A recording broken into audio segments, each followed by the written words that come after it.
What's going on, everybody? Welcome back to another video, Heavy Steel and Hot Rods. Today we're gonna be headed over to Mission, Texas. We got to walk through over there to give an estimate at Move It Storage. I'm gonna bring you guys with me step by step to see exactly how I do everything, getting my measurements out in the field and coming back to my home office, doing the material breakdown, doing the labor breakdown, and giving them the actual quote and seeing if we can nail this job. Let's go. Right here, right around the corner. Okay, look, I see it right there. Move It Storage.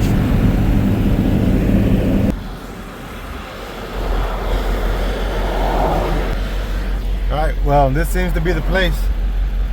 We'll go ahead and pull in, and I'll call this guy Jesse that I gotta meet out here and see more or less where he's at. I'm a little bit early, about 20 minutes early, but I'd rather wait here than have them waiting on me. So I'll go ahead and see what they're looking like on an ETA right now. Okay.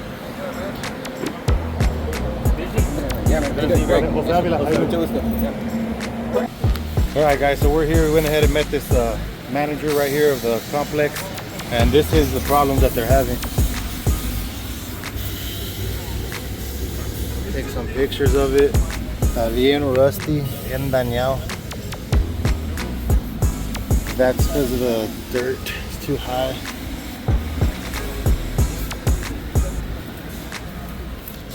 Some more pictures of this. Right now I'm just gonna walk it and just kind of take video of everything that I can and pictures to try and remember later on.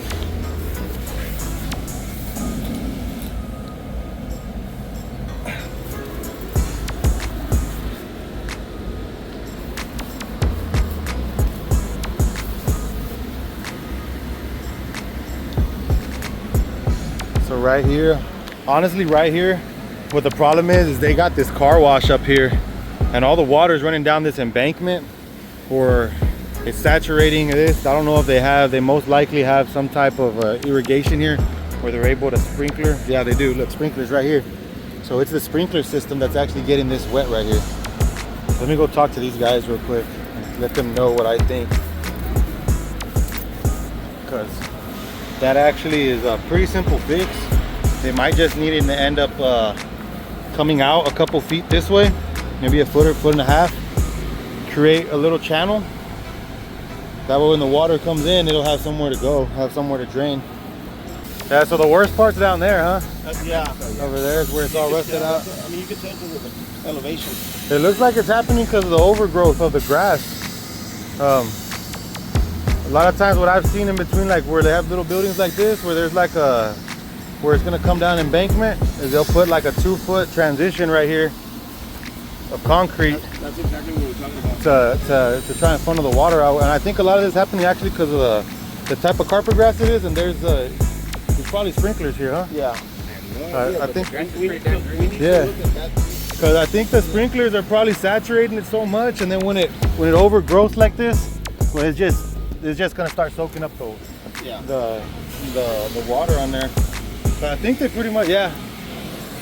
Right there. Yeah, they got sprinklers in here. It's right there. Yeah. Yeah, right there. I took a picture already. Oh, yeah. Yeah, so those things come on periodically throughout the day, probably at night most likely. And then they'll saturate this and yeah. But yeah, the worst part's down there where it's all open. So we're gonna go ahead and count panels now. I have to just make sure I get a count of the panels and try and get a count of everything here. That really should have been one piece. I wonder why they did it like that. So I'm gonna need 12 feet of rake trim because I would like to change out that splice right there. There's really no reason why they should have had a splice there. I guess we'll kind of go through and count panels now. Maybe the only thing we can do is sit here and walk around and count the panels and see which ones are the most rusted out, and then change them out. They'll have an option, I guess, to either come to this purling right here, we can cut it, slip the panel in, or they can change out the whole panel, which I'd actually prefer that it's a whole channel change out, because if it's not, if it's just half of it, then you run the risk of leaks again. You know, you have a pre-existing panel, pre-existing hole. So even if you change out this screw, this fastener right here, that hole has already been there for how many years, you know, who knows, it's been here for a minute. It's gonna be just a little bit bigger than the actual screw itself and the threads. So that could be compromised. It's just a lot of times it's better to put a new panel, new screws, and most of the time we move this screw placement over here. So we're gonna keep that in mind, and I'll offer that to this guy as well.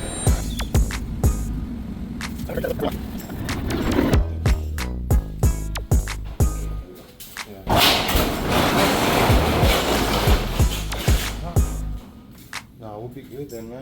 There's the angle's on there, because I know, because they got that connected to it. Bring down all this. This has to come out first, and then these panels, and then you can get. Can we put like a rust stop? Yeah, that's Yeah. what I'm saying. We got here. Yeah, they even have the galvanized primer, that stuff. Or Right there. galvanized primer. That right there will help us. Yeah, let's think about that. You know, maybe put a little bit of money into it, and then we don't have to do it if we come across it and it's not damaged. But just maybe If it's very wash it out with a grinder the and then. numbers, yeah, for sure. Yeah, because you Oh, can we'll put a just- wire wheel on it. Yeah, this one has a little bit of damage. Yeah, that's one that's a little bit. Like, see, like these, the ones that are like that, I would say let's put like some sealant on the outside too. Yeah. You know, because the angle's running like this, we can put some sealant right on the bottom of it. Yeah. So that the water, even if the water does hit it, there's no way it can run inside. Yeah. Because very rarely do they put sealant on the bottom of those. So basically, like here, on the back of there, we'll put a line of caulking all the way down, all the way back. Yeah, because you can see the watermarks here Yeah. where it comes in. Yeah, that's what I would recommend. Then we'll They're gonna get out on that one. Yeah, this one is bigger.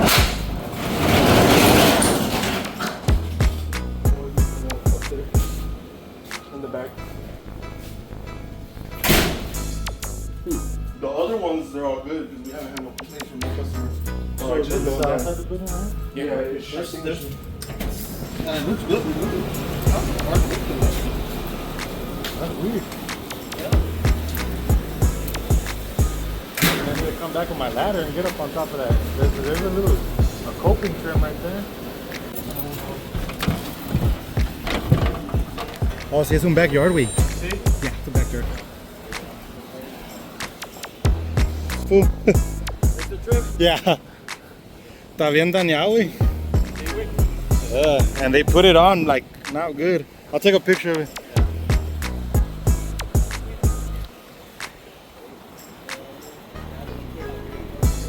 It's probably coming in here and then going down the fierro. Let me get up here real quick and look further down.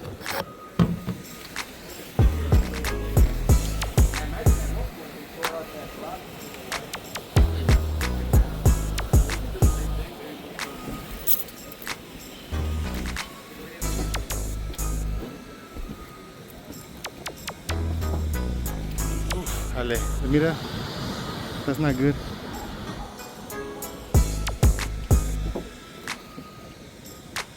Mira, water can come in through there. I know it's coming in. And all through there you can see the rust marks from the water. I met up with Mr. Jesse from Complete Building Solutions yesterday. Now we're back here at my home office. We're gonna go inside and start working out these numbers. Let's go do it. I'm gonna go ahead and run some numbers for this Move It project. Right now I'm gonna break it down just on the numbers that I got out there in the field. And then I kind of do just a little reassurance, a little double checking myself. I get on Google Earth and I'll break that down right now, screen record that so you can see how I do it and how I verify my numbers from the field back onto the computer. And then that's the way I break down my quotes. We're gonna break it down into two different parts. Area A and Area B is gonna be the panels for the walls, and Area B is gonna be the other location where we saw that it was leaking towards the residential side where they had cut the tree down. They need like a warranty package on that side, so we're gonna go ahead and work something up for them there. And they just need the scope of work to be done so that they don't have those panels all rusted out on the bottom on Area A. So let's go ahead and get started. All right, everybody, we're gonna go ahead and open Google Earth and go to the search bar. I already have the address here, so I'm gonna click it. If not, you would just input it. It's gonna fly us over to our location. Since I know the orientation of this building, I know that this building right here is actually Area A. So we'll go ahead and click it right there, put a pin. You can either drop a pin and find out your actual location, or you can press measure right there. And you get a starting point. You're gonna wanna try and square it off, line it up as much as you can. With the crosshairs, press add point. go ahead and just try and follow that linear line and square it off, like I said, with these crosshairs as much as possible. Go ahead, drop the point right there. We're looking at about 160 feet linear. 157 is a little bit more accurate. We're gonna go ahead and call it 160 just to be on the safe side. And that is going to be for area A. So now I go ahead and write that down. That's gonna help me for my caulking. That's gonna help me for all the galvanized primer that they wanna add onto the steel. That way I can get enough of the materials that we need. So we're gonna go ahead and drop this. I got that already. And we're gonna go ahead and fly over to this area right here. This is area B, where they're having that real substantial leak. And where right here 2312, 2314, the address is residential properties, is where one of them cut down these trees and they actually have the debris laying on top of the roof, which that'll cause rusting. So we're gonna do the same thing here. Go ahead and line up our crosshairs, add the point, pull down, do the same thing, square up and add the point as close as possible to the edge of building. So we're looking at about 200 linear feet right there. I'm gonna call it 200 hard.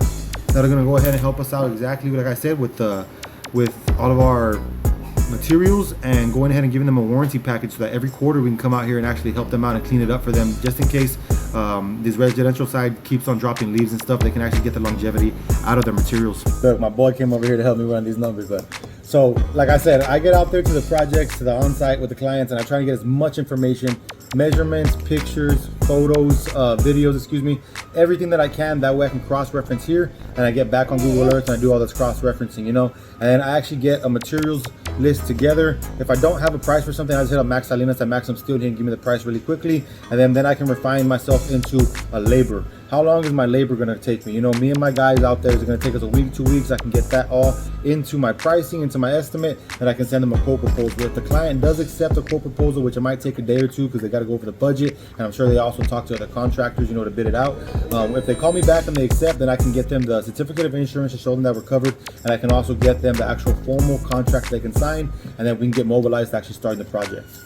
Okay, what we're actually gonna do now is open up our calculator and start adding all of our information. So that's $1,500 for the panels, $70 for the trim. We got $600 for the sealant. We have $450 for the primer, and we have $240 for the fasteners. We have another $140 for the closures, and we have another $60 for any anchors that are necessary for the doors. So with that is about $3,060. My labor actually comes out to $3,285. That includes a 2-year warranty. So every 3 months within those 2 years, we'll be going out there 8 times to go look at everything and make sure that the panels are good, the closures are good, anything like that. Make sure it's not leaking and it's up to par. Now, as for area B, it's such a small little piece of work. It's only $400 in material. That covers all the fasteners. That covers the little bit of trim that we have to buy, little transition trim, and that actually covers all the sealant. So my labor comes out to $750. That also includes a 2-year warranty and the tree removal, and to make sure that the debris are all good, and then we're going to seal up anything that needs to be sealed up. So we're going to go ahead and break down these numbers. We got $3,285 for my labor. We got $3,060 for the materials. That ends up being a grand total of $6,345 for area A. So we go ahead and delete that now. We're going to go ahead and come over here, $400 for the materials, area B, $750 for the labor. We're looking at $1,150 for area B, $1,150. So you're looking at a grand total of $6,345. So you're looking at a grand total of just underneath $8,000. Looking at $7,495, guys. So for a job like this, I actually don't see it taking me and Moski more than like maybe 2 to 4 days, including area B. So the profit margin with the labor is looking $4,035. So let's say I paid Moski $1,200 for 4 days. I paid myself $1,200 for 4 days. The company, the entity is still going to make $1,635. So I'm still happy with that. I could probably pay ourselves a little bit less. I got to see how much it's actually going to entail with the labor. Sometimes we start peeling off these walls a little bit more, detail work a little bit more detalloso than you want it to be. But those are still good profit margins. If I could walk away at the end of the week with $1,200 and my company still makes $1,600 over it is worth work, I'm not mad at it. So we're gonna go ahead and get this sent over to the client, and if they agree to it, if they acknowledge it, they agree, then we're gonna go ahead and get the contract written up and get ready to mobilize. I'll let y'all know. So hopefully this video helped you guys out. I hope it gave you a little bit of insight how I go actually do my field measurements and then come and revise them and cross-reference them here at my home office. You know, refine everything down into my materials list, labor list, and then shoot it out to the client. If you have any questions, comment down below. If you like this video, go ahead and hit the subscribe button, like it, you know what I mean? Anything like that, share it with somebody you know. And I'll catch you on the next one. God bless.